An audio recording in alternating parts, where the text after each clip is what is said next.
Please stand clear of the doors. Por favor, manténganse alejado de las puertas.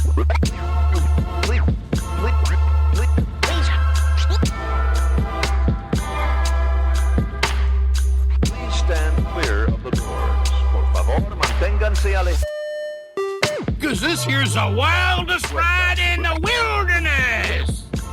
Hello, everyone. I'm Alicia. And I'm Nathan. Welcome to episode 108 of Adventures and Mousecapades. This week, we're asking a critical question. What is the past tense of yeet? Is it yeeted? Is it yut? Inquiring minds want to know. This is a very pertinent question. Right. Leave your thoughts in the comments below. This week, we're going to talk about home adventures. Sometimes we don't have mousecapades. But we definitely have adventures. We definitely have adventures. It got really cold here last weekend.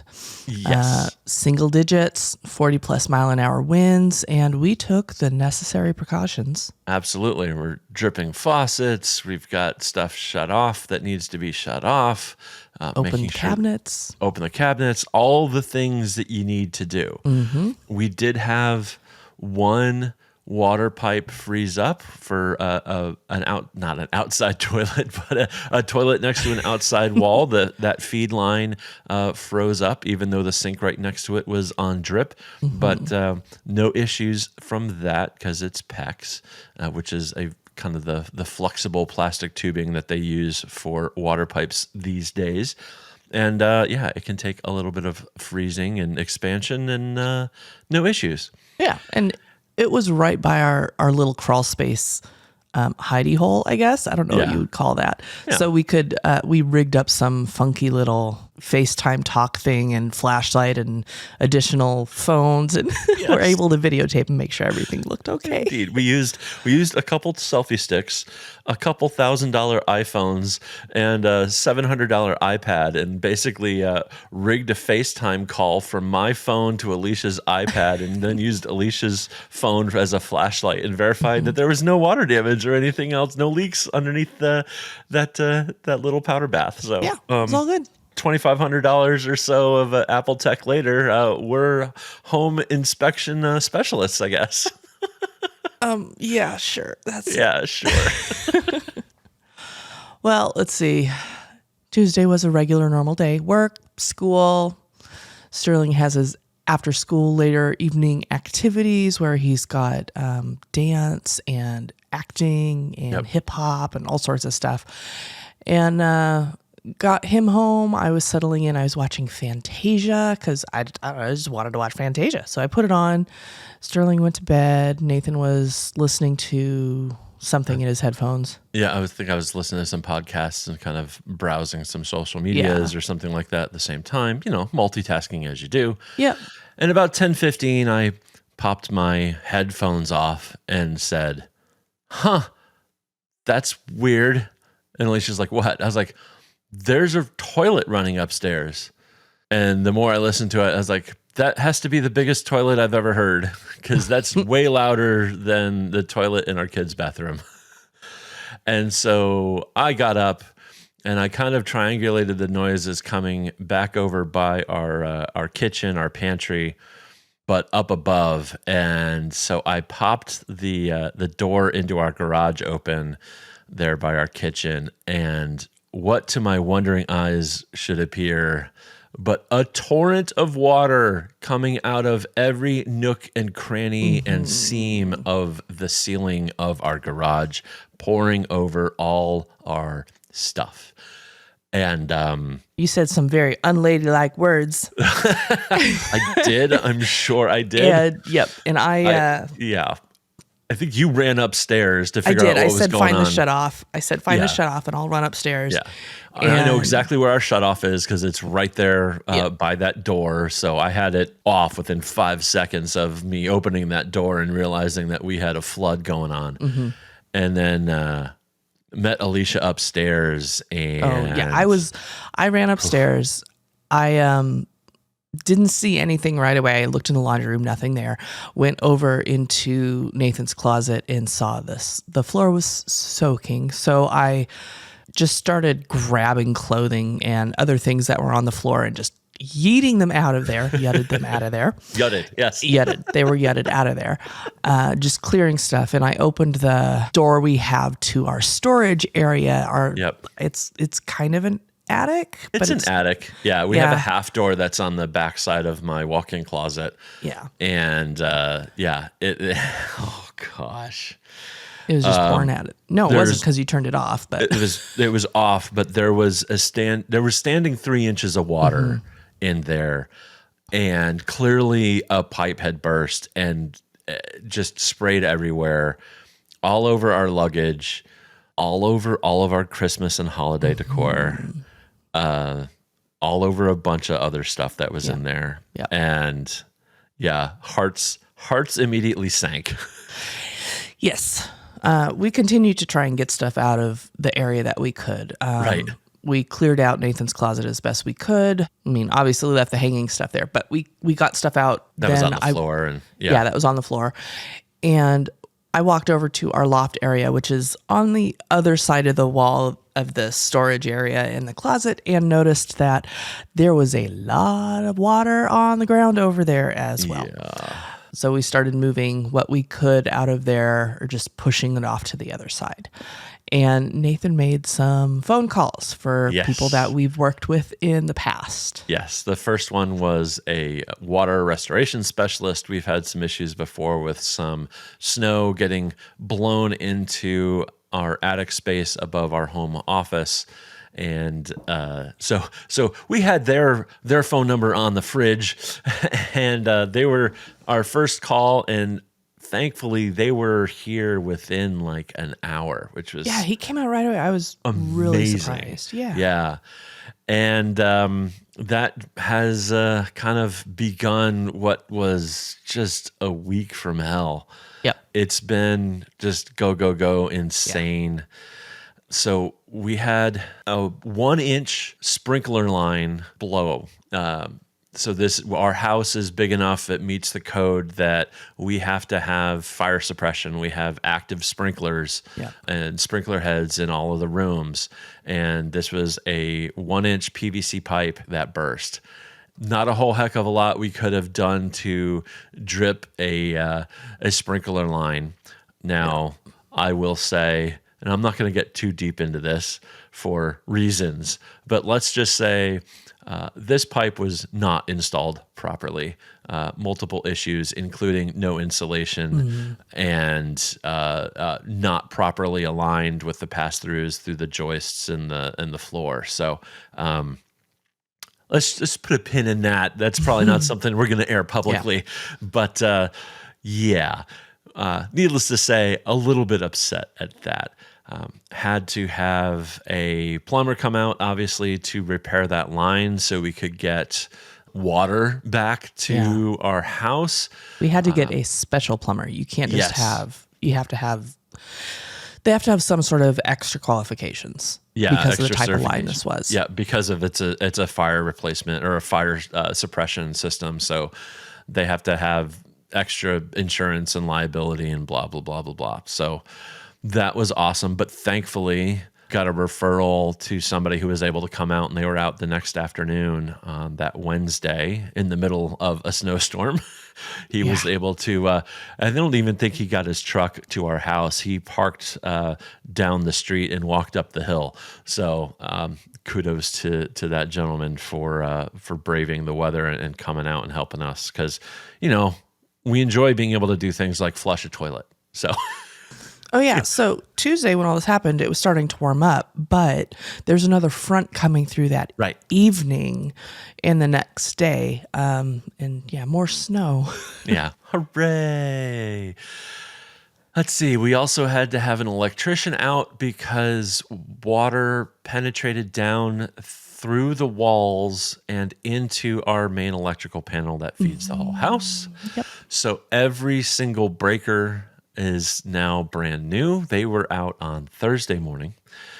So needless to say, we had a hotel for a couple nights. We stayed in the home Tuesday night, and then Wednesday, Thursday we stayed in a hotel. It was cold. It was cold. We didn't know. We didn't have heat until Thursday. We didn't know the situation of everything. It was just, kind of safer. In fact, I think we had the hotel booked to check out on Monday, worst case scenario, but we were able to get back in and shorten that up. So that was awesome. Although, and I'm kind of jumping ahead here, we're leaving tonight because we'll it's get getting there. Yeah, we'll get there. Yeah. Sorry. I don't mean to mess up the story. Jeez. You write a script for a reason. Oh my gosh. I know. Details. We've had a contents recovery and restoration team out. This is kind of a specialized moving company, if you will. They got all the stuff out of the attic. They started getting everything out of the loft and the closet, and we helped a bunch to just make their jobs easier as well, get stuff out of the way that they didn't need. But like my dressers that are from IKEA that were in the closet are now toast because very waterlogged. It's particle board and sitting in water, and that doesn't bode well for anything. So this crew, let's say what this crew actually does. They basically assess if things are salvageable or not. Yep. And they will store things and remove, and they'll clean like all of our luggage that got sprayed. Like it's just plastic and nylon coatings and stuff like that, but they're going to have them all professionally cleaned and make sure that, there's no mold that starts to grow or anything in there. So they really take care of everything, and they document everything for insurance, which is the really critical part of it. So things like my model train engine and whole kit that we used to run around our Christmas tree had been submerged in water and are trashed. And so they're documenting what's in the box, because it was in the original box, but like what it is, the barcodes, all the rest of that stuff. So they'll work on getting a value assessed for all those things and get all that information over to our insurance, which I will say now is a ton of work. And I'm so grateful for them for doing that. Yes. And I'm so grateful to have made good decisions insurance-wise in the past. Yes. Because this is going to be tens of thousands of dollars when all is said and done. And we're not worried about that in the slightest. We have a deductible, it's fairly high. It's like $9,800 or something like that. Painful, but not horrific. Yeah. But having great insurance and not going with the cheapest option is just, makes a difference, especially in this case. I mean, the peace of mind that we have, because we know this is just going to get taken care of. This becomes a major inconvenience, but it's not going to cripple us. Yeah. So the contents people were here yesterday on Saturday. They're out tomorrow again on Monday to finish up. The other thing we had to do is a mad scramble to figure out where the heck we were going to live, because we're looking at many, many weeks, if not a couple months, out of our house with everything torn up. The damage assessment is basically they're going to have to rip open my whole closet, most of our loft and game room, the entire garage, all the walls in the garage, all the sheetrock and everything, all the insulation has to be pulled out of all this stuff.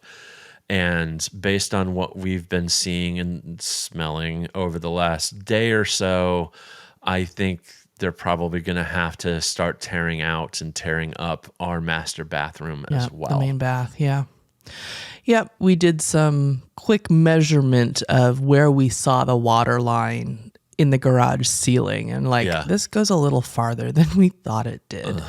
We'll know more when they start tearing stuff up. They're just going to go until the water stops, basically. Yep. We've got a contractor that we worked with before. He's already been out to kind of eyeball how big of a project this will be.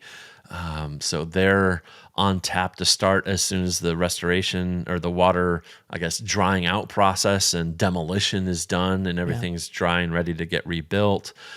The drying out process and demo is probably going to be a week or so, or maybe more. Reconstruction, I think is going to be in the 3 to 4 week time frame. Yeah. At least. This is a biggie. Yeah, this is a biggie. I was looking online, I think this week, trying to find somewhere for us to live, and it needed to be furnished because we're not going to refurnish another place. No. Called a couple of places, found some possible rental things, and our network came through. Oh my gosh. Yeah. Just people we know were very helpful in like, hey, what about this? What about this? Let me see if I can contact this one person and see if they have this open or not. And Right. we were able to find a place. Thank goodness. Yes. Nice little 2-bedroom place, not far from where we are now. Yeah. It'll be easier for school for Sterling and everything too. Right. Yeah. So It's perfect. It's exactly what we don't need anything super fancy, but this place is really nice. And I'm so thankful Yep. to not have to go through, trying to find an apartment somewhere and then commuting Sterling to school and then us to work. And we're going to be like a mile away. And it's and insurance so good. covers all that too, the relocation stuff. Yep. So that's good. Yeah. So what's next, Alicia? we're moving out today. Yes. But we have a lot of stuff we have to do before we can leave. Indeed. But it is starting to stink. It is. Yeah. It's really it's starting not to good. smell. It's not good. I don't know what to call it. The other day I went upstairs into the restroom and I came down and told Nathan, I was like, our restroom smells green. I didn't know how to put it other than that. It smells green. It's not It's not a moldy smell. It's like a wetland green smell. Yes, I was just gonna say it's a swamp funk. Yeah. And the swamp funk is getting worse by the hour, it seems. So, yeah, we're out of here today. Super special thanks to the folks we're renting from. They're snowbirds, so they're actually down in Arizona until like May. Yep. And which is just, perfect. We'll hopefully only need to use their place for, maybe 2 months at the top. So the timing should work out great. And so we'll be out of here today. The content recovery folks, they'll be out again tomorrow to finish up. And then again, the demo and everything else gets started, and the drying and all sorts of dehumidifiers and heat and all the rest of that stuff to try to recover subfloor to try to, I don't know. Looking in that crawl space, that attic space, there's water that's wicking up the studs. The joist is just soggy. All the subfloor, when you take a step on it, it's just like a sponge. All that, the plywood, the particle board, and this is going to be massive. So who knows? Maybe it's going to be 5 or 6 weeks. We just don't know yet. But the great news is we have a place to stay, and it is what it is. And we'll be okay. Yeah, I think the other thing that we're trying to do is just look at the opportunities here to do stuff and try to find, the silver lining in these clouds, because there's a bunch of them that we've come up with and have some plans. There's stuff that we wanted to do that we haven't done that because of this we'll be able to do. Like we'll get new carpeting. Yay! Especially after not having cats anymore. And yes, we're finding all sorts of stuff where we didn't realize that they had done their thing. And oh, hey, look. So we'll get all new carpets upstairs. We've been in this house for 7 years. One of the things we wanted to do when we moved in, or have been talking about since we moved in, was having, California Closets or one of those other specialty closet companies come out and do our closets. And hey, why don't we just do that? Because mine definitely has to get redone. Yeah. And while we're at it, you might as well do Alicia's too. And who knows? Maybe we'll throw the pantry into that, or we'll figure some stuff out. Yeah. They have to empty the whole garage out, take that whole thing down to the studs, rebuild all the sheetrock and everything, but everything's going to be off the floor and stored or unfortunately thrown away. Yeah. So we'll pay to have the garage floor done in nice epoxy coating. Yeah, absolutely. electrical upgrades, not just having to replace everything that was in the box, but while they were in there, took an opportunity to say, hey, let's throw in a whole home surge suppressor. Let's put in that manual generator transfer switch that I've been thinking about doing forever and ever. You know, they had everything out of the panel. Yep. No better time to do it. We've also got a couple lights and outlets that we've been wanting to put into the garage. And if they're going to take all the sheetrock and everything down to the studs, hey, all those compartments are now open. And so we can run those lines and do all that stuff while everything's there. So great opportunity. Yeah. And there's things that we had to declare as losses just because it got flooded. Yeah. And we'll be able to replace with more updated models because they don't make those old things anymore. Exactly. We'll get a new generator, one that's actually quiet now. We can, got my eye on a new snowblower because that got all completely trashed. We lost our treadmill. We lost a rowing machine. We lost a recumbent bike. Yeah. I want a new rowing machine. Treadmill, I can't use a treadmill, but you can. But I've got a gym membership now, so. Yeah, that's true. I don't know. I mean, it's an opportunity to, at worst case scenario, get a little bit of value back out of those items, but also they're going to the dump and they've already been removed. So we don't have to worry about them anymore. And we've got all that space back in the garage. That's so true. Yeah. There's a lot of space back in the garage right now. Yeah. Yeah, there is. Yeah. We had in our garage, we had really nice shelving units that we had installed hanging from the ceiling. Yes. And unfortunately, everything that we had up there was just soaking wet. So we had some nice stuff up there that's just gone. And I don't know everything that we had up there, but we'll find out before too long because that's what the contents folks are doing an inventory of all that stuff and going through everything. I know we lost our Christmas Village set. That was from my mom as a big thing when I was growing up. That's probably the biggest gut punch of kind of sentimental value that I know of so far. I think I've probably lost some drums. Thankfully, my main drum set was at church, but I did have a couple snare drums and some other pieces of gear that were up in some of the storage racks that got water dumped all over them. So, we're still uncovering what we've lost, and that'll be a little while. So that's kind of been this week's adventure.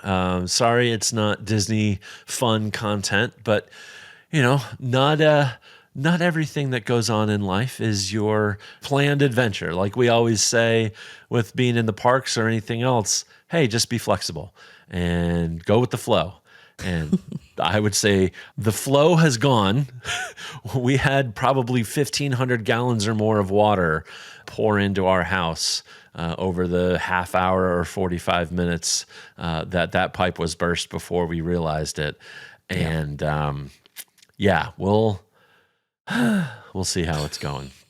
We'll see how it's going. So I think we have some plans for an episode for next week.